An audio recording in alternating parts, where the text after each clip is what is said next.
In a closed-door meeting back in his first term, Donald Trump complained to his top staff that he needed more, quote-unquote, German generals. When his chief of staff clarified, "Surely you don't mean Hitler's generals, sir," Trump replied confidently, Yeah, Hitler's generals. They were totally loyal." And now, 16 months into his second term, he's already fired 9 four-star generals and admirals, America's top officers, and replaced them with hand-picked successors. In the 160 years before he took office, American presidents fired a total of just 11. Right now, Trump is getting his German generals using the same strategy Hitler used, and it's all possible thanks to one fatal flaw in the Constitution. To clarify just how serious this is, the highest-ranking officers of the Navy, the Coast Guard, the Air Force, and the Army have all been sacked. Trump says this is about undoing DEI and restoring meritocracy, but when he explained why he likes his new pick for the highest military officer in the country, Dan Kane, Trump said it was because when they first met, Kane donned a MAGA hat and declared, "I love you, sir. I think you're great, sir. I'll kill for you, sir." Kane swears he never said this, but it doesn't matter. This is Trump telling us what he cares about, and it isn't competency, it's loyalty. That's what drove Hitler to purge his rivals in the Nazi Party and then his own top generals again and again during the 1930s. If the men with guns are personally loyal to you and you alone, then you can hold on to power indefinitely. Hitler understood that, and so does Trump. It's why he's deployed the National Guard and Marines to American cities. It's why he tried to order the Army to seize voting machines after he lost the 2020 election, and it's why he's firing all the military's top officers and lawyers. Once upon a time, this wouldn't have been a big deal. We know that because America's military has been purged before. Thomas Jefferson did the same thing way back in 1802, but back then, it didn't matter because America's military was small, decentralized, and composed of ordinary citizens. That was the Constitution's solution to someone like Trump. Don't prevent a political military, just prevent a powerful military. And that is also the Constitution's fatal flaw, because in the last 200 years, our military has become massive, centralized, and completely divorced from ordinary citizens. So this is the story of how America sleepwalked into a military crisis. This is why Trump's purges are so dangerous, and what we can do about it.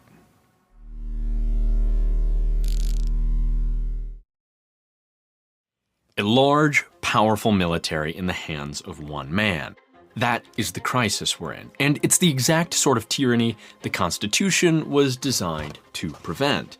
Which is why it's so surprising that the Constitution vested so much power over the military in one commander-in-chief, the president. But the Constitution had some other tricks up its sleeve.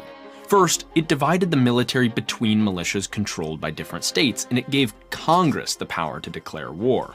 Second, the militias and military of the United States were composed of ordinary people, not full-time soldiers. Third, this also meant that America's standing military was necessarily very small.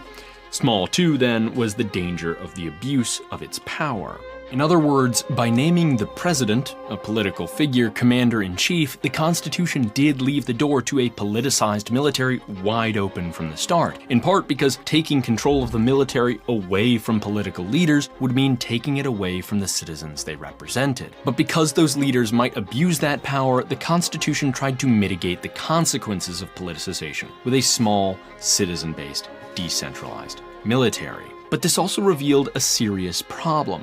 The Constitution's solution was in effect to render the military weak, divided, and disorderly.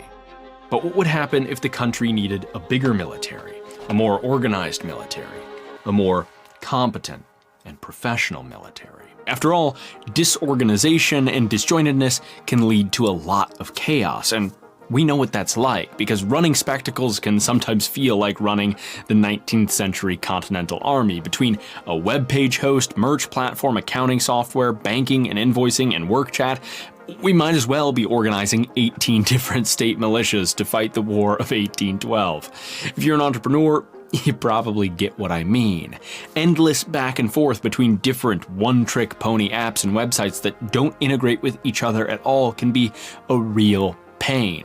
But thanks to Odoo, the sponsor of this video, there's a solution. Odoo is an all-in-one business management platform that brings together more than 45 easy-to-use applications to meet every business need. Odoo has apps for document signing, accounting, website creation, timesheets, inventory management, email marketing, and so much more in one place. You can centralize your business, optimize productivity with an integrated library of apps, and save time and money by using one platform where all the apps seamlessly communicate with each other. For example, you could jump over to the e-commerce platform to set up a web shop, and once a sale is made, invoices are automatically generated in your accounting software and your inventory is automatically updated. If you want to try it out, your first app on Odoo is always free for life, including unlimited hosting and support. But if you want to get the most of the platform, you can upgrade to access all 45 apps starting at just $24.90 a month.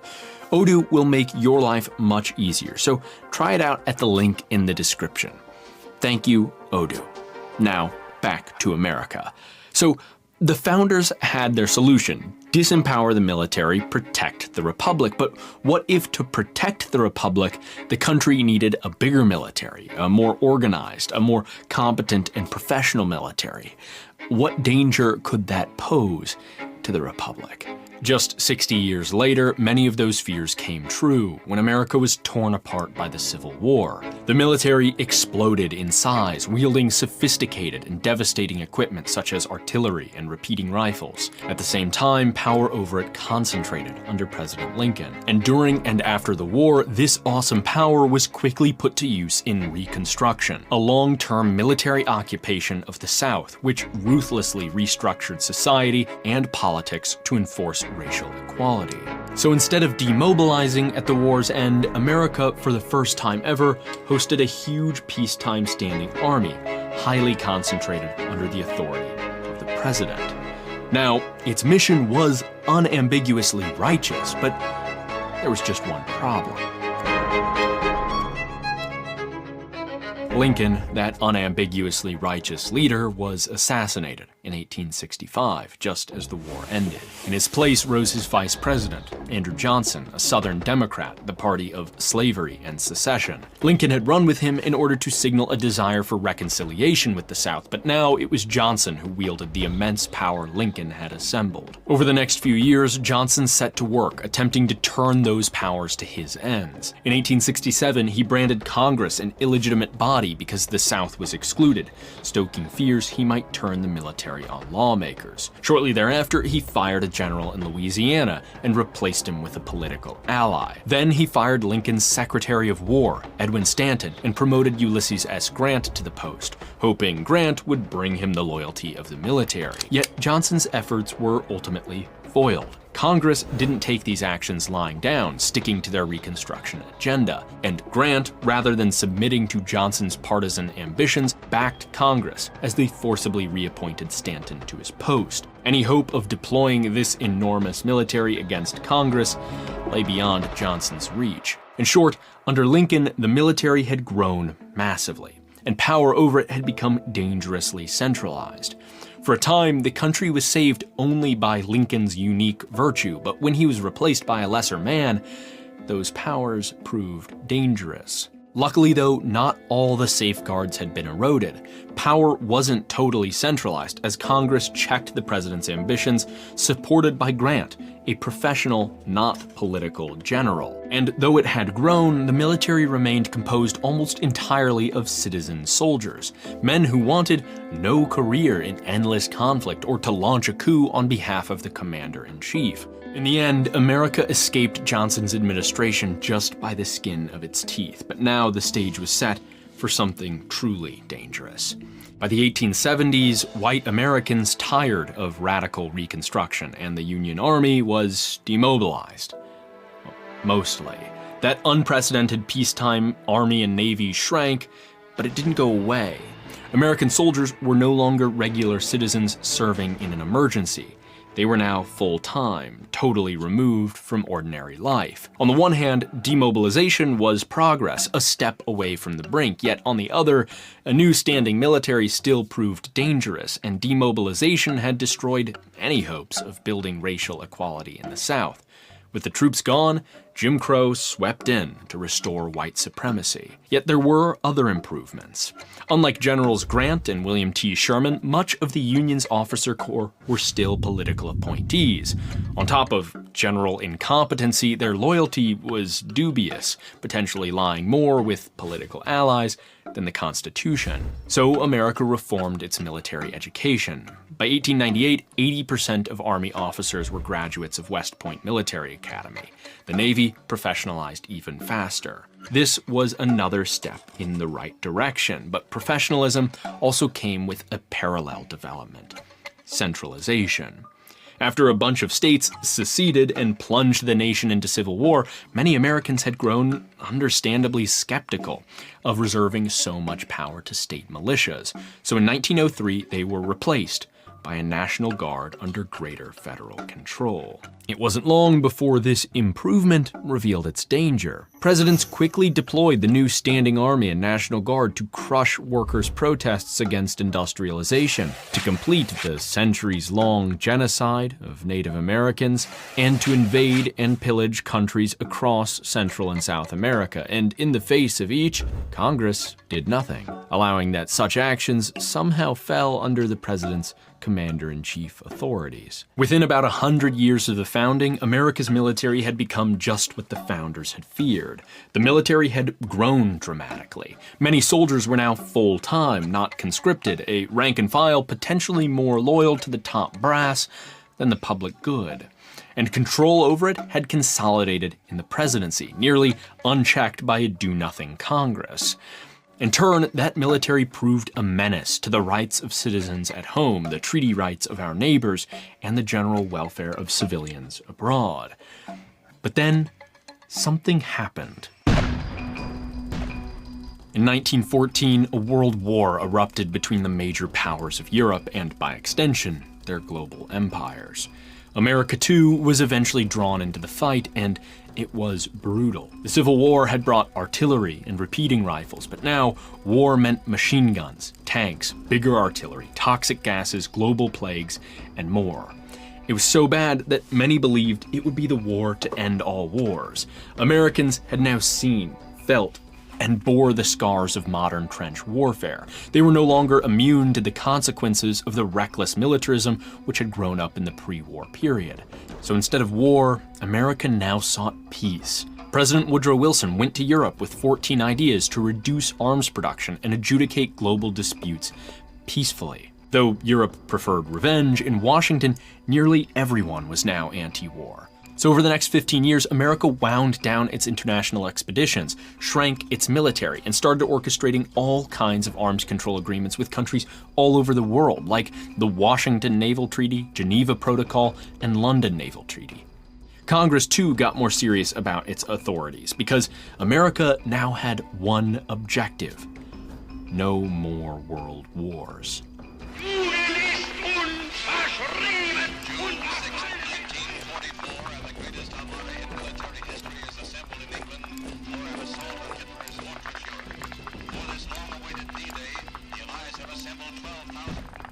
That didn't quite work out. This was now World War II, and it was no time for a small or decentralized military. Almost overnight, America's military exploded in size, thanks in large part to citizen conscription.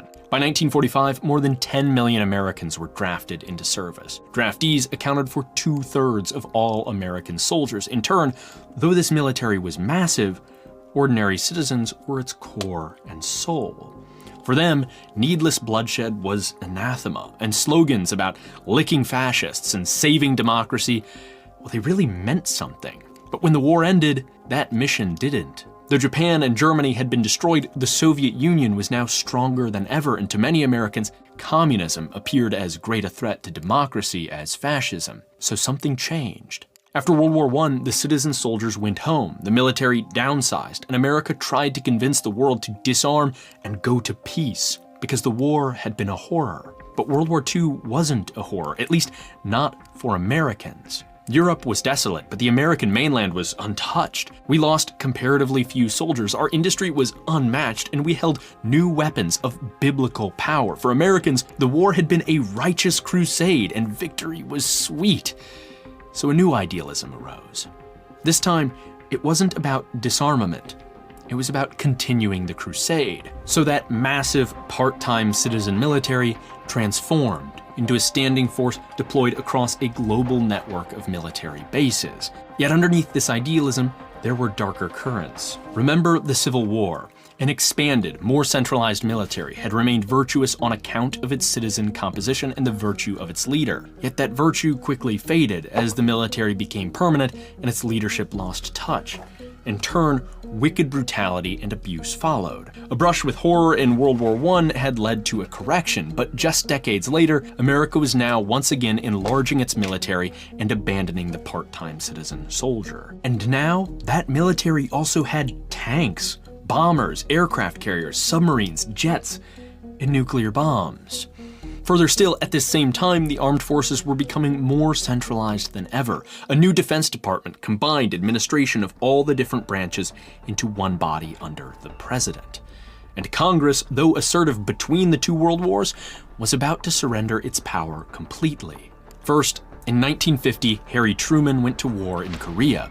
He labeled it a police action on behalf of the United Nations. Congress never declared war. Then in 1964, Lyndon Johnson went to war in Vietnam. Again, Congress never declared war, but they did pass a law to institute a draft. On the one hand, this was simply evil. Nearly 2 million ordinary Americans were forced to fight in a war they hadn't asked for, which was being waged in utter violation of the constitutional order. Yet, on the other hand, the draft proved a nightmare for those seeking to wage the war. Low morale and insubordination caused constant problems and contributed to America's eventual defeat and withdrawal. Since then, America has never seen a draft. No longer is the question, will I or my loved ones have to fight in this war, on the minds of every American voter?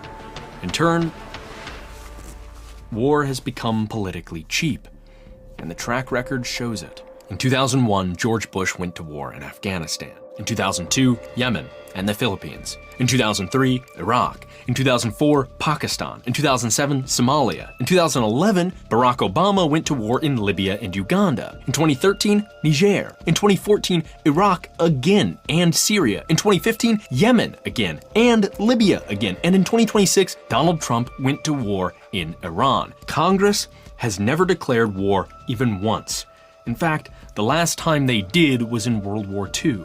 Dangerously enlarged, the American military has become a tool of unparalleled power and destruction. Unmoored from its citizen basis, it no longer possesses a soul with any attachment to a sense of public good or democratic values, more comfortable at war than at peace. And concentrated in the office of the president, it is now easier than ever for one man to wield with utter abandon. All three of the safeguards built in by the founders have faded away. Yet one safeguard has remained intact which the founders never intended: professionalism. After the Civil War, America abandoned political officer appointments in favor of an educated, professional officer corps, loyal above all to the Constitution. Since then, a political officer corps has all but disappeared. That is, until now. Upon taking office, Donald Trump hired Pete Hegseth as his Secretary of Defense, a man who spent more time at Fox News than in the military, who's settled out of court over accusations of rape, embezzlement, and workplace drunkenness, and whose own mother described him as a serial abuser. Now, to Trump, that may reflect a professionalism of some sort. This is locker room talk. But when it comes to competency, cool-headedness, and devotion to a Constitution and Bill of Rights, Hegseth hasn't got it, but he has got loyalty, just like Trump's new chairman of the Joint Chiefs of Staff, Dan Kane. Here for you, sir. Hegseth's office may usually be a political appointment, but that doesn't explain Kane's selection. The Joint Chief is the top uniformed officer in the country. A selection based on political loyalty is extremely unusual.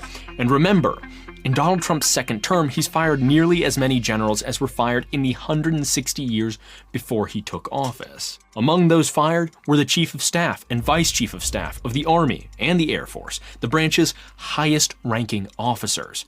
The Commandant of the Coast Guard and Chief of Operations of the Navy, those branches' highest-ranking officers. The Director of Army Transformation and the Director of the National Security Agency and Army Cyber Command. By the way, that last guy was fired because Laura Loomer complained about him being disloyal. His replacement at the NSA and Cyber Command is a guy who has zero prior experience in cyber affairs. Now, if Trump had good reasons to fire any of these people, the highest-ranking officers of several branches, well, we wouldn't know because he's routinely refused to justify his actions. And it doesn't end there.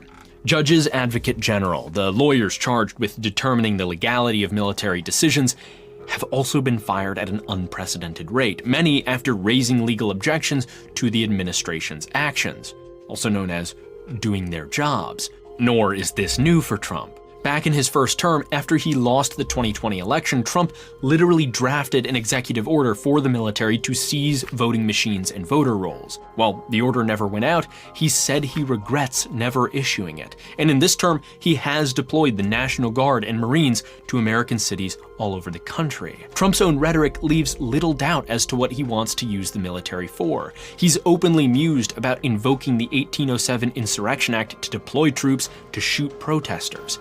In his first term, he complained to his chief of staff, former General John Kelly, that his generals weren't as loyal as Hitler's, and called them, quote, a bunch of pussies. All this from a man who in 1997 said his personal Vietnam was avoiding sexually transmitted diseases.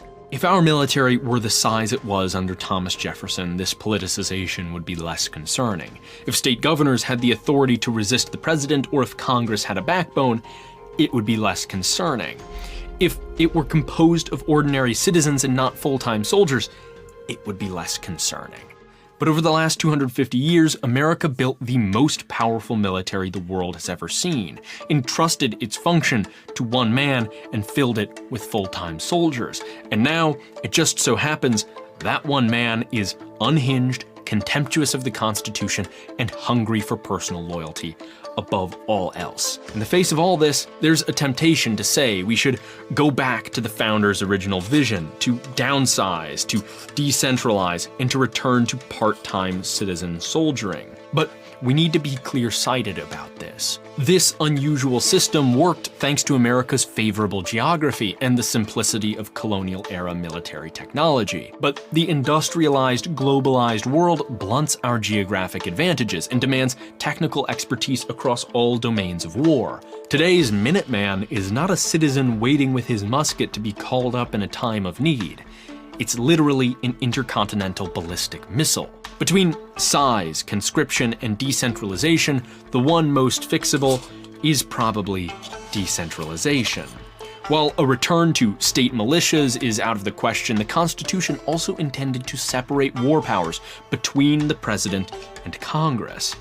After the Civil War, when Andrew Johnson plunged America into a near crisis over military appointments and politicization, it was Congress that stood up, reined him in, and righted the ship. It's not hard to imagine how it could do something similar today. Congress could reassert its constitutional authority over the armed forces, enforce a clearer line between war and peace, and use its oversight powers to publicize and condemn any attempts to inject politics into the officer corps. But the window for this opportunity is closing. Today's officer corps remains largely professional and loyal to the Constitution, not the president. But the more generals Trump replaces, the deeper he forces his cult of personality into the structure of our military, the more difficult reining him in will become. Hey, if you enjoyed that video and want to help us tell more stories that matter to democracy, consider grabbing some merch like this and other cool posters we designed and this new t-shirt that we just launched. Unlike the previous version, which was made of a high-grade heavyweight cotton with an embroidered logo, super premium, this one, still super premium, is a lighter weight cotton but with a printed logo. That means it's perfect for workouts, no chafing, and thanks to the lightweight construction, hot summer weather. So go ahead and grab one at spectacles.link/shop. Or consider joining our Patreon or becoming a YouTube member just down below or patronizing our sponsor. Everything helps, and thanks for watching.